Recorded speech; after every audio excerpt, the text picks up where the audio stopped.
What accounts for 2/3 of the catastrophic injuries of women athletes? Not soccer, not field hockey, not gymnastics. This is a real surprise. Incredibly, it's cheerleading.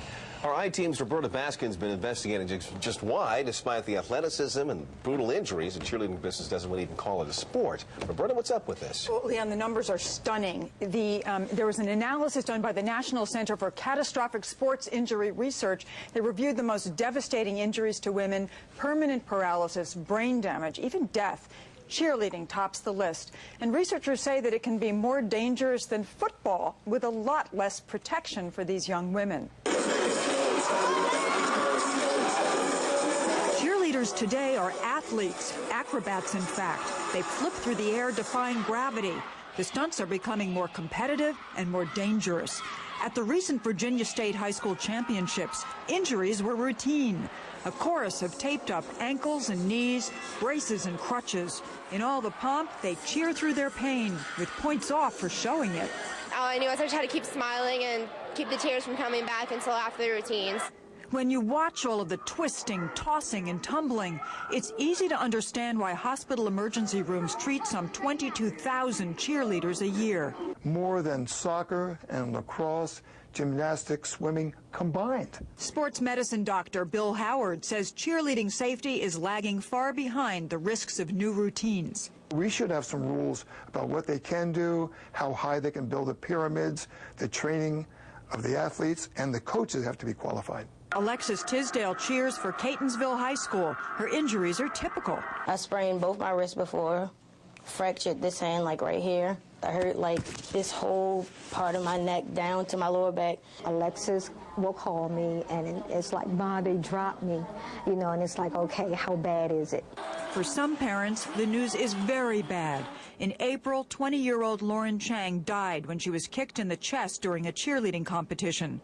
14-year-old Ashley Burns died when she attempted to do a high-flying double twist and fell, rupturing her spleen. And I had no idea about no rules and regulations that were behind the scenes. Ashley's mother is suing the private gymnasium and 2 cheer associations over their lack of safety standards.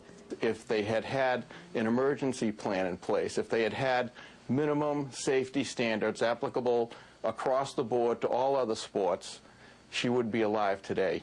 These are fractured skulls, quadriplegics, kids who have suffered cardiac arrest and died. Kimberly Archie's own daughter had to have a steel plate placed in her arm, prompting Kimberly to launch the National Cheer Safety Foundation to advocate for more safety. When my daughter was cheering and I signed on her consent form, nowhere on my daughter's consent form did it say anything about catastrophic injuries or death.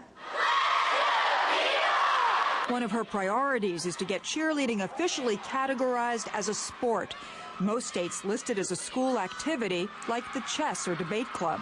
But the American Association of Cheerleading Coaches and Administrators warns that labeling it a sport spells restrictions, limits on practice time, competition, travel, and fundraising.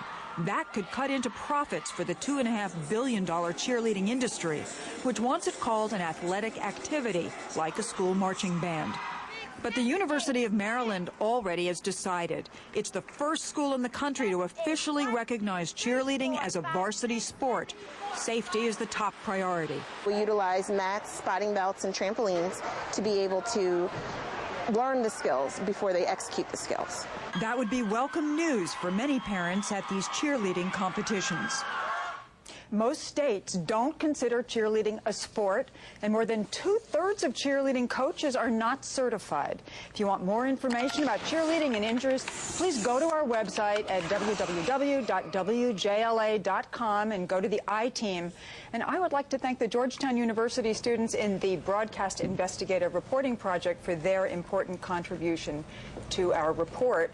And whether you call it sports or an activity, I think moms and dads want to ask some questions about safety. Yeah. I'm telling you, that's amazing. Make the football players look like wimps now. That's right. That's very interesting stuff. Good stuff. Nice job, Roberta. Thanks.